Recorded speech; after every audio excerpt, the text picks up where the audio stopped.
கர்த்தருடைய பரிசுத்த நாமத்திற்கு ஸ்தோத்திரம். இன்னைக்கு நம்ம ஏசாயா 7வது அதிகாரம் 14வது வசனத்தை தியானிக்க இருக்கிறோம். ஏசாயா 7:14 ஜெபத்தோடு இந்த செய்திக்குள்ளே கடந்து சொல்லுவோம். ராஜாவும் பிரசன்னம் போதுமையா, எப்போதும் எனக்கு போதுமையா. இயேசு ராஜாவும் பிரசன்னம் போதுமையா, எப்போதும் எனக்கு போதுமையா. பிரசனம் பிரசனம் தேவ பிரசனம், ஆகா பிரசனம் பிரசனம் தேவ பிரசனம். அதிகாலமே தேடுகிறேன், அதிகாலமே தேடுகிறேன், ஆர்வமுடன் நாடுகிறேன், ஆர்வமுடன் நாடுகிறேன். உரரா ரிபரா ஓபரிபாரரா ஒப்பரா ரிபரா ரீகரிபாரரா. உலகமெல்லாம் மாயையா, உலகமெல்லாம் மாயையா, அன்பு ஒன்றே போதுமையா, அன்பு ஒன்றே போதுமையா. ரிபரா ரிகிரா ரிபரபாரரா ரிபரா அப்பரா பரபாரரா. நாம் அமை அறியணுமே, நாம் அமை அறியணுமே, நாம் கிட்டி சேரணுமே, நாம் கிட்டி சேரணுமே. கக்கா ரிக்கா ரீகரகாரரா. கரம் பிடித்த நாயகரே, கரம் பிடித்த நாயகரே, கைவிடாத தூயவரே, கைவிடாத தூயவரே.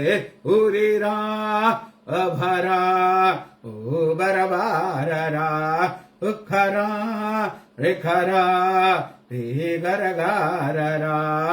ஆட்கண்ட அதிசயமே, ஆட்கண்ட அதிசயமே, ஆறுதலே அடைக்கலமே, ஆறுதலே அடைக்கலமே. ரூபரா ரிபரா ஓபரிபாரரா. துதிகளிலே வாழ்பவரே, துதிகளிலே வாழ்பவரே, துணையாளரே என் மனவாளனே, துணையாளரே என் மனவாளரே. அவரா ரிபரா ஆபரிபாரரா அக்கரா ரிகரா ரீகரிகாரரா. அநாதி தேவன் அடைக்கலமே, அநாதி தேவன் அடைக்கலமே, அவர் புயங்கள் ஆதாரமே, அவர் புயங்கள் ஆதாரமே. ரபரா ரிபரா ராபரிபாரரா ரபரா ரிபரா ராகரிபாரரா. சகாயம் செய்யும் கேடகமே, சகாயம் செய்யும் கேடகமே, மகிமை நிறை பட்டயமே, மகிமை நிறை பட்டயமே. ரகுரா ரபரா ரகரிகாரரா. சீர்படுத்தம் சிருஷ்டிகரே, சீர்படுத்தம் சிருஷ்டிகரே, ஸ்திரப்படுத்தம் துணையாளரே, ஸ்திரப்படுத்தம் துணையாளரே. இயேசுவின் நாமத்தினாலே ஜெபங்களை பிதாவே, ஆமென். கர்த்தருடைய பரிசுத்த நாமத்திற்கு ஸ்தோத்திரம். Mariyal sister praise the lord, Leela Ammal praise the lord, Kavitha sister praise the lord, Selvi teacher praise the lord, Arokiaraj brother praise the lord, Daniel Rajesh brother praise the lord. இங்க நம்ம ஏசாயா 7வது அதிகாரம் 14வது வசனத்தை தியானிக்க இருக்கிறோம். ஏசாயா 7:14. ஆதலால் ஆண்டவர் தாமே உங்களுக்கு ஒரு அடையாளம் கொடுப்பார். இதோ ஒரு கன்னிகை கர்ப்பவதியாகி ஒரு குமாரனை பெறுவாள், அவளுக்கு இம்மானுவேல் என்று பெயர் இடுவாயாக. இதான் இன்னைக்கு நம்ம பார்க்க இருக்கிற வசனம். சரி, ஃபர்ஸ்ட் நம்ம பார்க்க போறது ஒரு கன்னிகை. கன்னிகை வர்ஜின் இங்கிலீஷ்ல பார்க்கிறோம்.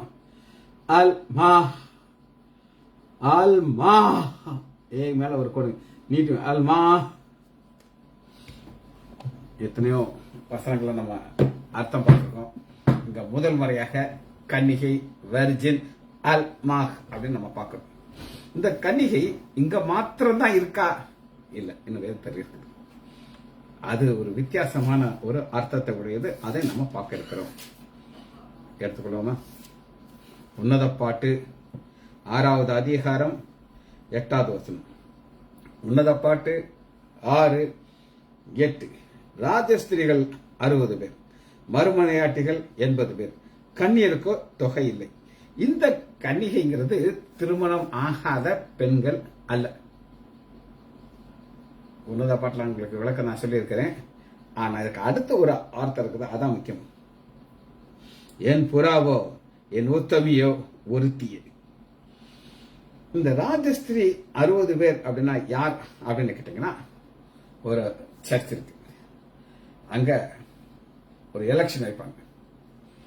ஒரு டீக்கனார் அப்படின்னு ஒருத்தர் இருப்பார், செக்ரட்டரின்னு ஒருத்தர் இருப்பார், ட்ரெஷரர்னு ஒருத்தர் இருப்பார். சில வருஷத்துக்கு முன்னாடி, இப்ப இல்லை, ஒரு இந்த மாதிரி பதவியில் இருக்கிற ஒருத்தர் எங்க நிற்பார் அப்படின்னு கேட்டீங்கன்னா, ஆலயத்துக்கு வெளியில நின்றுட்டு இருப்பார். வரவங்க அப்படியே பாப்பாரு, அப்படியே பாப்பாரு, எப்படின்னாரு அப்படின்னு எல்லாரும் இருப்பார். எல்லாம் வரமாட்டார். ஏன்னா நான் ராஜஸ்திரி, நீங்கெல்லாம் சாதாரண கன்னிகை, உள்ள போ, நான் அங்கதான் நிற்பேன். இது ஒரு கூட்டம். மறுமணியாட்டி 80 பேர். இந்த மறுமணியாட்டிங்கிறது யார் அப்படின்னு கேட்டீங்கன்னா, ஒரு பார்ஷியலாக உரிமை உள்ளவர்கள். இந்த ஆலயத்தினுடைய பெல் எங்க தாத்தா கொடுத்தார், இந்த இடம் எங்க முப்பாட்டனார் கொடுத்தார். இவங்க மறுமனையாற்றி 80 பேர், இந்த 80 பேரும் உரிமை பாராட்டுவாங்க. ஆனா கன்னிகைக்கோ தொகை இல்லை. இந்த கன்னிகைங்கிறது யார் அப்படின்னு நீங்க கேட்டீங்கன்னா, எங்களை மாதிரி ஊர் சிலர்கள் ஒரு இடத்துல வந்து உட்காந்துக்கணும். வேற யாரு இருந்தாலும் கொஞ்சம் கவலையா இருக்கும். ஆனா நாங்க அங்க வந்து உட்காந்துக்கணும். ஆனா கிறிஸ்துமஸ் அன்னைக்கு, நியூ இயர் அன்னைக்கு, குட் ஃப்ரைடே அன்னைக்கு கூட்டம் அத்துக்கிட்டு போகும். அது இவ்வளவு எங்க இருந்தாங்க. இதுதான் கன்னிகை. அவளுக்கு ஆண்டவருக்குள்ள ஒரு ரிலேஷன்ஷிப் ரொம்ப கம்மியா இருக்கும். சரி, வெர்ஜின் கன்னிகை. இவர் என்ன, இது என்னுடைய விளக்கம். இவர் என்ன கொடுத்திருக்கிறார் அப்படின்னு கேட்டீங்கன்னா, திருமணத்திற்கு ஆயத்தமா இருக்கிற கூட்டம். திருமணம் நடக்கல, ஆனா ஆயத்தம் சிம்பிளா கொடுத்தாரு. ரைட். மனைவி என்பதற்கு முந்தின நிலை. திருமணம் முடிஞ்சு அவளுக்கு அந்த வெர்ஜின்ங்கிற ஒரு தகுதி அவளை விட்டு போயிடுது. கணவனை அறிந்த பெண், அது கணவனா இருக்கலாம், அல்லது ஒரு ஆண் அப்படின்னு போட்டுருவேன். கணவன் இல்லாத ஒருத்தன் மூலமாக அவளுக்கு அந்த கன்னிகை தன்மை இழக்க முடியும், வெர்ஜினிட்டி அவளுக்கு இழக்க முடியும். அப்ப சரி, 1வது அதிகாரம் உன்னத பாட்டு 3வது வசனத்தை பார்ப்போம். 1:3. உமது பரிமள தைலம் இன்பமானது, வாசனை உள்ளது, உமது நாமம் ஊற்றுண்ட பரிசு, ஆதலால் கன்னியர்கள் உம்மை நேசிக்கிறார்கள். இது யார் கன்னியர்கள் அப்படின்னு நீங்க கேட்டீங்கன்னா, ஆண்டவர் மாத்திரம் தான் இருக்கு. அது யார் எனக்கு தேவையில்லை. நானும் ஆண்டவரும் ஒன்னா கூடவே இருக்கும். இது ஒரு உறவின் அடிப்படையில் வருகிற கன்னிகை. சரி, மனைவி என்கிறதுக்கு முந்தின நிலைமை. இப்ப வேதத்திலிருந்து ஒரு கன்னிகையை நான் உங்களுக்கு காட்டப்படுறேன். வேதத்திலிருந்து ஒரு கன்னிகை. ஆதியாகமம் எடுத்துக்கொள்ளுங்க, 24வது அதிகாரம்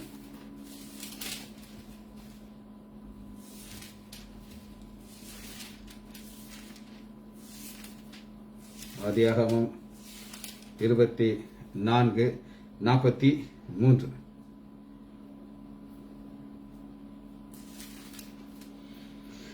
இதோ இது எலியேசர் தன்னுடைய ஆபிரகாம்ங்கிற ஒரு எஜமான் லார்ட் அவருக்காண்டி பெண் பார்க்க வருகிறார். அப்ப அவர் ஒரு மைண்ட்ல ஒரு பிளான் பண்றார். இதோ நான் தண்ணீர் துறவண்டே நிற்கிறேன், தண்ணீர் முள்ள வரப்போகிற கன்னிகையை நான் நோக்கி. கன்னிகை. அப்ப இன்னைக்கு நம்ம இதில் பார்த்தீங்கன்னா ஒரு மஞ்சள் தாலி இருக்கும். மஞ்சள் தாலி இருந்துச்சுன்னா அவளுக்கு திருமணம் ஆயிடுச்சுட்டு காலில் ஒரு மெட்டி இருக்கும். இது ரெண்டையும் பார்த்தாச்சுன்னா இந்த பெண் திருமணமான பெண் மாத்திரம் தான் அதை போடுவாங்க. ஒரு சில பொண்ணு 2 மெட்டி 3 மெட்டி 4 மெட்டி போட்டவங்க நான் பார்த்துருக்கேன். அது வேற. ஆனா அவங்களுக்கு இந்த மாதிரி ஏதாவது ஒரு சிம்பிள் இருக்குன்னு நான் நினைக்கிறேன். அதனாலதான் கன்னிகையை நான் நோக்கி உன் குடத்திலிருந்து தண்ணீர் கொஞ்சம் எனக்கு குடிக்க வேண்டும் என்று கேட்கும் போது. சரி, இது நம்ம வேதத்துல பார்க்கிற ஃபர்ஸ்ட். இதே வசனத்தை இங்க 16வது வசனத்துல பாத்தீங்கன்னா அந்த பெண் மகாரூபவதியும் புருஷனை அறியாத கன்னிகை. இதுதான் புருஷனை அறியாத கன்னிகை. இப்ப நம்முடைய ஆண்டவராகிய இயேசு கிறிஸ்து ஒரு கன்னிகையாகிய மரியாளுடைய கர்ப்பத்தில் வந்து வருகிறான். இதுதான் கண்டிஷன். சரி, இது இன்னொரு பேரலான வசனத்தை உங்களுக்கு காட்டுறேன். இதே ஏசாயா 8வது அதிகாரம் 3வது வசனத்தை பாருங்க. 8:3 நான் தீர்க்கதரிசியானவளை சேர்ந்த பொழுது அவள் கர்ப்பவதியாகி ஒரு குமாரனை பெற்றாள். அப்ப ஏசாயாவுடைய மனைவி திருமணம் ஆறதுக்கு முன்னாடி உள்ள ஸ்டேஜ் வச்சிருக்கிறார். அந்த கன்னிகைய எப்படி சொல்றாரு அப்படின்னா, கன்னிகைங்கிற ஒரு வார்த்தையை யூஸ் பண்ண மாட்டேங்கிறாரு. ஏன்னு எனக்கு தெரியாது. ஆனா நான் ஒரு தீர்க்கதரிசி, என் மனைவி ஒரு தீர்க்கதரிசி. அதனாலதான் நான் தீர்க்கதரிசியானவளை சேர்ந்த போது அவள் கர்ப்பவதியாகி. இது உலக பிரகாரம் ஒரு காரியம். இதத்தான் 1வது அதிகாரம் 23வது வசனத்துல இந்த ஏசாயால இருந்த வசனம் தான் வருகிறது. நம்முடைய ஆண்டவராகிய இயேசு கிறிஸ்துவின் பிறப்பு 1:23 இதோ ஒரு கன்னிகை கர்ப்பவதி ஒரு குமாரனை பெறுவாள், அவருக்கு ஈமாள் என்று பெறுவாங்க என்று சொன்னார். சரி, முதல் ஒரு வார்த்தை நம்ம தியானிச்சாச்சு, அது கன்னிகை. 2வது 7வது அதிகாரம் 14வது வசனத்தை நான் உங்களுக்கு வாசிக்கிறேன். ஆதலால் ஒரு கன்னிகை கர்ப்பவதி ஆகி, அதுக்கு இங்கிலீஷ்ல என்ன பண்ணா கன்சீவ். கன்சீவ்க்கு ஒரு கிரேக்க வார்த்தை நான் எழுதியிருக்கேன். கன்சீவ் ஜென் போட்டுக்கோங்க. GEN Jeno GENNAO Jeno. சரி, இது என்ன அப்படின்னு பார்ப்போம். இன்னைக்கு இதுதாங்க பெரிய பிரச்சனை. நான் டாக்டரா இருக்கிறேன். எத்தனையோ பெண்களுக்கு இந்த பிரச்சனை வருது. கல்யாணம் ஆச்சு, ஆனா கன்சீவ் ஆக மாட்டேங்கிறேன். இதே வார்த்தையை தான் எல்லாரும் சொன்னாங்க. கர்ப்பவதி ஆகிறதெல்லாம் யாரும் சொல்ல மாட்டாங்க. என்னங்க உங்க வீட்டுல சும்மாதான் இருக்காங்களா அப்படின்னு ஒரு கேள்வியை கேட்பாங்க. என் மக டீனா திவ்யாவுக்கு கல்யாணம் ஆச்சு. அடுத்த வாரம், முன்னாடி இந்த பாதை கிடையாது, நாங்க சுத்தி தான் போனோம். அங்க 2 பொம்பளைங்க என்னைய பிடிச்சுக்கிட்டாங்க. என்னங்க உங்க மக சும்மா தான் இருக்காளான்ட்டு 10வது நாள் கேக்குறாங்க. நான் சொன்னேன், அக்கா இப்ப தங்க 10 நாளைக்கு முன்னாடி தான் கல்யாணம் ஆயிருக்கு, ஒரு மாசமாவது டைம் கொடுங்கல அப்படின்னு சொன்னேன். அவனுக்கு அவமாய் போச்சு. அவங்களுக்கு என்னை பிடிக்கணும், என்னை அவமானப்படுத்தணும். சும்மா தான் இருக்காங்களா அப்படின்னு கேட்டாங்க. ஆனா ஆண்டவர் எங்களை வெட்கப்படுத்தவே அழகான ஸ்டீவ் சுஜித் ராஜா கொடுத்தாரு. இன்னைக்கு எங்களுக்கெல்லாம் அப்படி ஒரு சந்தோஷம் வச்சு. சரி, இதுதான் கன்சீவ். கன்சீவுக்கு ஜெனோ. இதுக்கு இங்கிலீஷ் வார்த்தை பிகாட். இதுக்கு 2வது ஒரு வார்த்தையை நான் உங்களுக்கு சொல்றேன். அதுவும் கிரேக்க வார்த்தை. இதுக்கு என்னன்னா டு டேக் டுகெதர். 2 ஒன்னா இணைக்கிறது. திருமணமாச்சு, புருஷன் ஒரு மனைவி ஒருவர்தான் இந்த கன்சீவ் நடக்காது. அதுக்காக இந்த ஒரு வார்த்தையை கிரேக்க வார்த்தையை யூஸ் பண்றாங்க.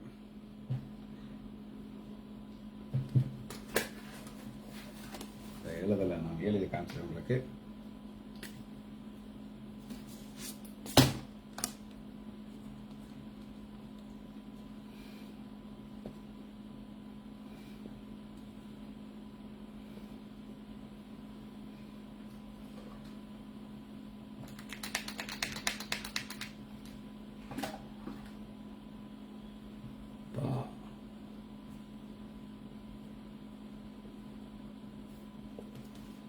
சுலபானோ.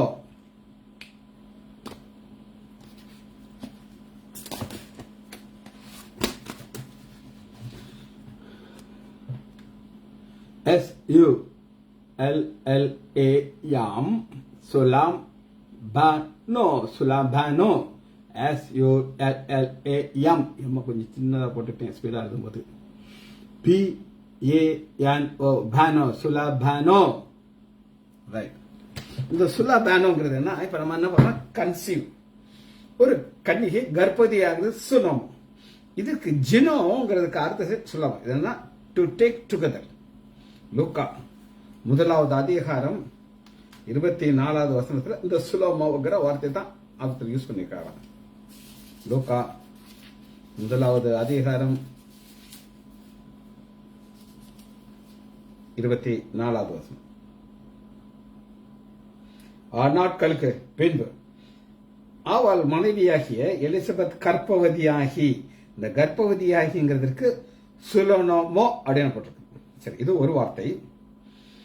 2வது அதிகாரம் 21வது வசனம். லூக்கா 2:21.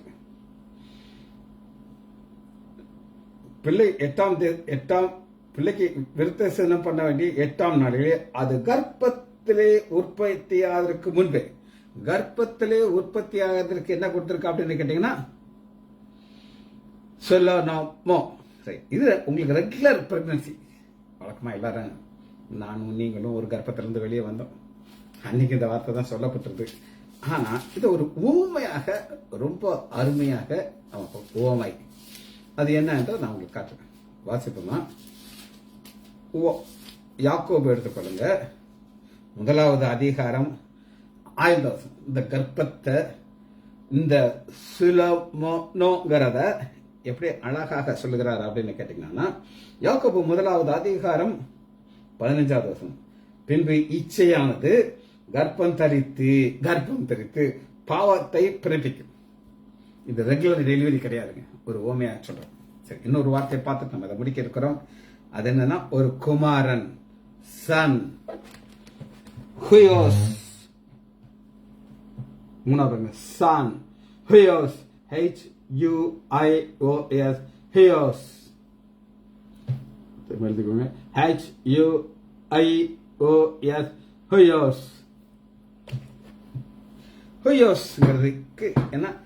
சந்ததிக்கும் இத ஹியோஸ் தான் சொல்றாங்க. யோவான் 9வது அதிகாரம் ஒரு குருடனை நம்ம பார்க்கிறோம். குருடனுடைய தாய் தகப்பன் அவனை எப்படி சொல்றாங்க அப்படின்னு கேட்டீங்கன்னா, 9வது அதிகாரம் 19வது வசனம். அந்த பேரண்ட்ஸ் நோக்கி, உங்கள் குமாரன் குருடனாய் பிறந்தானே, உங்கள் ஹியோஸ் குருடனாக பிறந்தானே. ஹியோஸ்.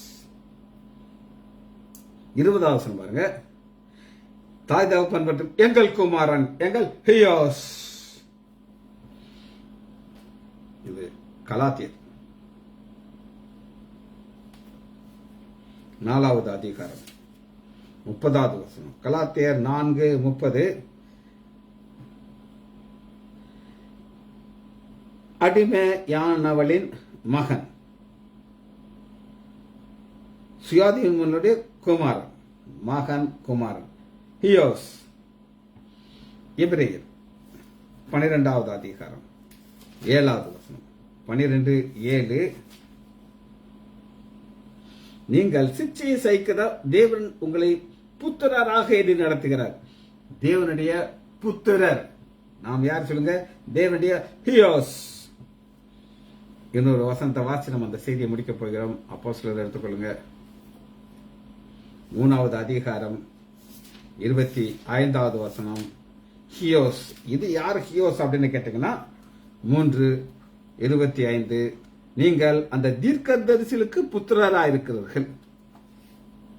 தேவனுடைய குமாரன் வேற, தீர்க்கதரிசிகளுக்கு புத்திரரா இருக்கிறீர்கள். சரி, நம்ம லாங்குவேஜ் பார்த்தாச்சு. இப்பொழுது வசனத்துக்குள்ளே கடந்து போகிறோம். ஆதலால்ங்கிறதுக்கு என்ன அர்த்தம் அப்படின்னு பாத்தீங்கன்னா, முதல் வசனத்தை நான் வாசிக்கிறேன்.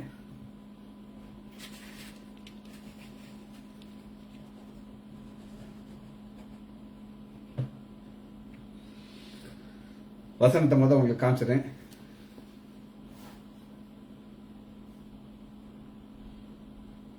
ஆதலால் தேவன் தாமே. ஆதலால்ங்கிறதுக்கு இங்கிலீஷ்ல என்ன போதுன்னா behold. இந்த beholdனா வெயிட் செய்ய போறாரு, வெயிட் பண்ணாலும் பார்க்கலாம். அந்த beholdங்கிறது எப்படி ஆரம்பிக்குதுன்னா தேவனுடைய ரட்சிப்பின் திட்டத்திலிருந்து ஆரம்பிக்குது. நான் உங்களுக்கு ஏற்கனவே சொன்னேன், சிலுவைங்கிறது பிதாவுடைய தேவனுடைய இருதயத்துல உலகம் தோற்றத்திற்கு முன்னாடியே இருந்துருச்சு. உலக தோற்றத்துக்கு முன்னாடியே அவர் குறிக்கப்பட்ட ஆட்டுக்குட்டி. யார் வசனத்தை பட போறாங்க பார்ப்போம். நான் ரெடியா வச்சிருக்கிறேன். இந்த சிலுவையுடைய திட்டம்ங்கிறது பிதாவாகிய தேவனுடைய இருதயத்தில் உலக தோற்றத்திற்கு முன்றாகவே இருந்தது. கொஞ்சம் டைம் கொடுப்பேன், போடுறதுன்னு நான் போட்டுருவேன்.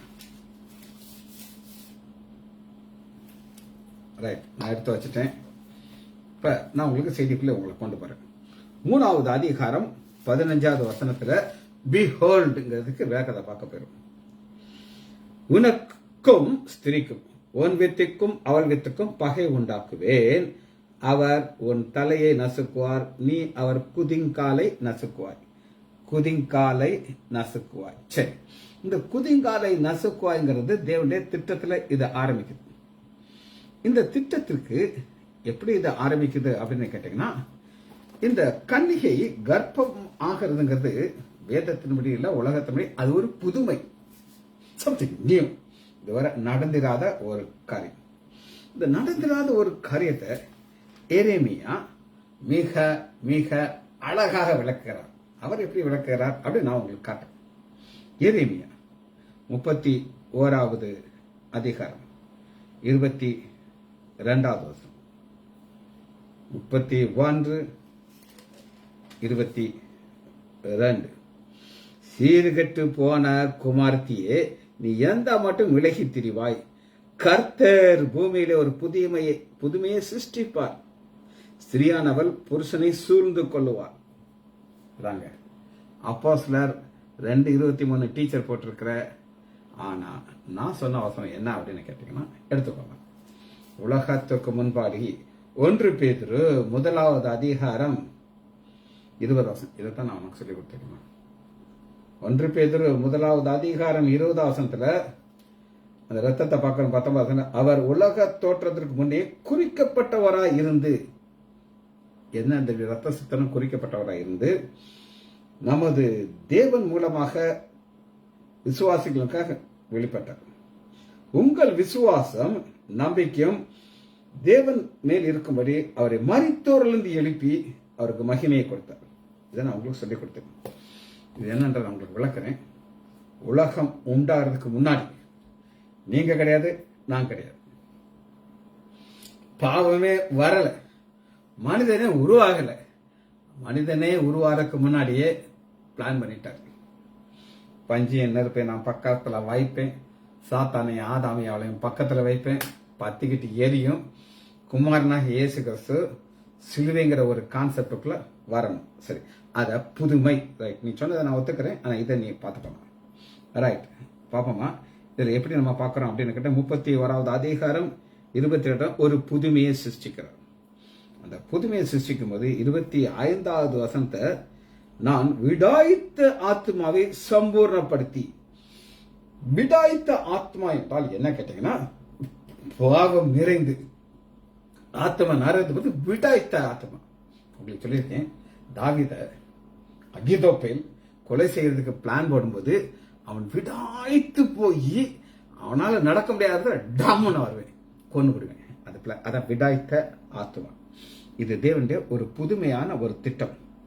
சீர்கெட்டு போன குமார்த்தியே, இந்த சீர்கெட்டு போன குமார்த்தியே ஆண்டவர் என்ன சொல்லுகிறார் அப்படின்னு கேட்டீங்கன்னா, 23வது வசனத்துல ஈஸ்வரவேலின் தேவனாகிய சேனைகளின் கர்த்தர் சொல்கிறது என்னவென்றால், நான் அவர்கள் சிறையிருப்பை திருப்புவது. இந்த சிறையிருப்புங்கிறது 2 வகையா வளர்க்கிறாங்க.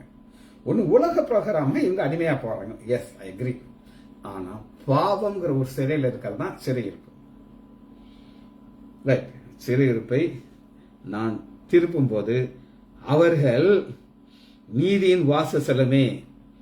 நீதியின் வாசஸ்தலங்கிறது என்ன அப்படின்னு கேட்டீங்கன்னா, நம்முடைய ஆண்டவராகிய இயேசு கிறிஸ்து, என் பிதாவின் வீட்டில் அநேக வாசஸ்தலங்கள் உண்டு, அதுல ஒரு நீதியின் வாசஸ்தலத்தை இங்க எரேமியா மூலமாக நமக்கு விளக்குறார். பரிசுத்த பர்வதமே, நான் உங்களுக்கு ஒரு ஃபுல் டீச்சிங் கொடுத்திருக்கிறேன். சியோன், அந்த சியோன்ல இந்த வசனம் தான் ஒரு கான்செப்ட். நீதியின் வாசஸ்தலம் பரிசுத்த பர்வதமே, கர்த்தர் உன்னை ஆசீர்வதிக்க கடவுள் என்று வார்த்தையை யூதாவின் தேசம். கர்த்தர் எப்ப ஆசீர்வதிப்பார் அப்படின்னு நீங்க கேட்டீங்கன்னா, நம்ம மனம் திரும்பி ஆண்டவராகிய இயேசு கிறிஸ்து மேல ஒரு விசுவாசம் வைக்கும்போது இது நடக்கும். சரி, இந்த நீதியின் வாசஸ்தலம் எல்லாரும் கன்னிகை கர்ப்பவதியாகிறத நான் உங்களுக்கு காமிச்சேன். மத்திய 1 அதிகாரம் 23 வசனத்துல நான் காமிச்சிட்டேன். ஆனா நம்முடைய ஆண்டவராகிய இயேசு கிறிஸ்து பிறக்கிறதுக்கு முன்னாடி அவர் எப்படித்தான் இருப்பார் அப்படின்னு நீங்க கேட்டீங்கன்னா, லூக்கா 1 அதிகாரம் 35 வசனம், தேவதூதன் மரியாளுக்கு பிரதியுத்தரமாக, பரிசுத்த ஆவி உன்மேல் வரும், உன்னதமானுடைய பலன் உன்மேல் நிழலிடும், ஆதலால் உன்னிடத்திலே பிறக்கும் பரிசுத்தம் உள்ளது தேவனுடைய குமார். இந்த பரிசுத்தம் உள்ளதுங்கிறது தேவனுடைய குமாரனானா அவருக்குள்ள பாவம், சாபம், நோய் இருக்காது. சரி, இரண்டாவது ஷல் கால், அவர் அழைக்கப்படுகிறார். எப்படி அழைக்கப்படுகிறார் அப்படின்னு நீங்க கேட்டீங்கன்னா, வசனத்தை உங்களுக்கு வாசிக்கிறேன். ஏசாயா 7 அதிகாரம் 14 வசனம், ஒரு கன்னிகை கர்ப்பவதிக்கு ஒரு குமாரனை பெறுவாள், அவருக்கு இம்மானுவேல் என்று பேர் அழைக்கப்படுகிற பேரரசம் பார்க்கணும். இப்ப முதல்ல ஒரு கன்னிகை கர்ப்பமாகிறது எங்க அப்படின்னு நீங்க கேட்டீங்கன்னா, ஆதியாகமம் 4 அதிகாரம் 1 வசனம். ஆதியாகமம் 4:1, ஆதாம் தன் மனைவியாகிய ஏவாளை அறிந்தான், அவள் கர்ப்பவதியாகி. அந்த ஆதாம் உடைய மனைவியாகிய ஏவாள் கன்சீவ் ஆவாள். சரி, இதே காரியத்தை தான் நம்ம பார்க்கிறோம் 25 வசனத்துல. பின்னும் ஆதாம் தன் மனைவியை அறிந்தான், அவள் ஒரு குமாரனை பெற்று, பேரை பார்க்கிறோம், வேறு ஒரு கூட சேத் என்று பெயரிட்டார், அழைத்தார், திஸ் கால்ட் அப்படின்னு சொல்லி. சரி, இம்மானுவேல்ங்கிறது என்னன்னு பார்த்து நம்ம அந்த செய்தியை முடிக்க போயிடும். இம்மானுங்கிற பேர் நம்ம எங்க பார்க்கலாம் அப்படின்னு கேட்டீங்கன்னா, ஏசாயா 8 அதிகாரம் 8 வசனத்தில் இருக்குது. யூதாவுக்குள் பிரவேசித்து கடந்த காலத்து மட்டும் வரும் இம்மானுவேலே அவன் செட்டை விரிவு உந்தேசம். இம்மானுவேலே பேர் வந்துருச்சு. இந்த இம்மானுவேல்ங்கிறதுக்கு என்ன அர்த்தம் அப்படின்னு கேட்டீங்கன்னா, மத்தேயு 1 அதிகாரம் 23 வசனத்துல இம்மானுவேல் என்பதற்கு தேவன் நம்மோடு இருக்கிறார் என்று அர்த்தம். பைபிள்ல நீங்க தலைகீழா வாசி பாருங்க, எங்கேயுமே நம்முடைய ஆண்டவராக இயேசு கிறிஸ்து பார்த்து யாருமே இம்மானுவேலரே அப்படின்னு சொன்னதே கிடையாது. இது ஒரு அர்த்தத்தின் பெயர் அப்படின்னு நான் உங்களுக்கு சொல்லி கொடுத்துருக்கேன். அர்த்தத்தின் பெயர் எப்படின்னு கேட்டீங்கன்னா, மத்தேயு 1 அதிகாரத்திலிருந்து மத்தேயு கடைசி அதிகாரத்துல கடைசி வசனம் வர என்ன சொல்லுகிறார்னா, 20 வசனம், நான் உங்களுக்கு கட்டளையிட யாரும் அவர்களுக்கு இதோ உலகத்தின் முடிவு பரியந்தம் சகலர் நான் உங்களோட கூட இருக்கிறேன். அவர் கூட இருக்கிறதுனால அவர் பேர் இம்மானுவேல். சரி, கடைசியாக ஒரு வார்த்தையை பார்த்து இந்த செய்தியை முடிக்க போகிறோம். இவ்வளவு கான்செப்ட் நம்ம பார்த்தோம், இவ்வளவு காரியங்களை உங்களுக்கு காட்டினேன். எல்லாத்துக்கும் அடிப்படையில் ஒரு வசனத்தை பார்த்து நம்ம இந்த செய்தியை முடிக்க போகிறோம். 1 தீமோத்தேயு 3 அதிகாரம் 16 ஒரு கன்னிகை கர்ப்பவதியாகணும், கடவுள் மாமிசத்திலிருந்து பூமிக்கு வருகிறார். அதான் கான்செப்ட். அன்றியும் தேவ பக்திக்குரிய ரகசியமானது. ரகசியம்ங்கிறது என்னன்னா, ஒருத்தரை பத்தி சொல்றது கிடையாது. நம்ம ஒருத்தருக்கு ஏதாவது உதவி செய்து நான் சொல்லுவேன், நான் கொடுத்தேன்னு சொல்லிடாது, நான் செய்தேன்னு சொல்லுவேன், நான் ஒரு வார்த்தை விட்டு போட்டு தான் அனுப்பேன். அது ரகசியம் கிடையாது. யாவரும் ஒப்புக்கொள்கிறபடியே மகா மேன்மையானது தேவன் மாம்சத்திலே வெளிப்பட்டார். தேவன் மாம்சத்திலே வெளிப்படுறதற்கு ஒரு கன்னிகையை தெரிந்து கொள்கிறார். ஏன் கன்னிகை தெரிந்து கொள்கிறார் அப்படின்னு கேட்டீங்கன்னா, அந்த கன்னிகையின் மூலமாக ஆண்டவராக இயேசு கிறிஸ்து பூமிக்கு வரணும்னு சொல்லி ஏசாயா 7 அதிகாரம் 14வது வசனத்தில் நடந்தது நம்முடைய ஆண்டவராகிய இயேசு கிறிஸ்துவின் வாழ்க்கையில் நடந்துருச்சு. தீர்க்க தரிசனம் நிறைவேறிடுச்சு. ஜெபிச்சு முடிப்போமா? மகா இரக்கமும் கருவேமல்ல பிதாவே, உம்மை துதிக்கிறேன் ஐயா. நல்லவர், நீ நல்லவர் ஐயா. எங்களுக்கு வேதத்தினுடைய ரகசியத்தை சொல்லிக் கொடுக்கறதுக்காக நன்றி ராஜா. பிள்ளைகள் ஒவ்வொருவரையும் என் ஆண்டவராகிய இயேசு கிறிஸ்துவின் நாமத்தினாலே ஆசீர்வதிக்கிறேன். இயேசுவின் நாமத்தினால் ஜெபங்கள் பிதாவே. ஆமீன், ஆமீன், ஆமீன்.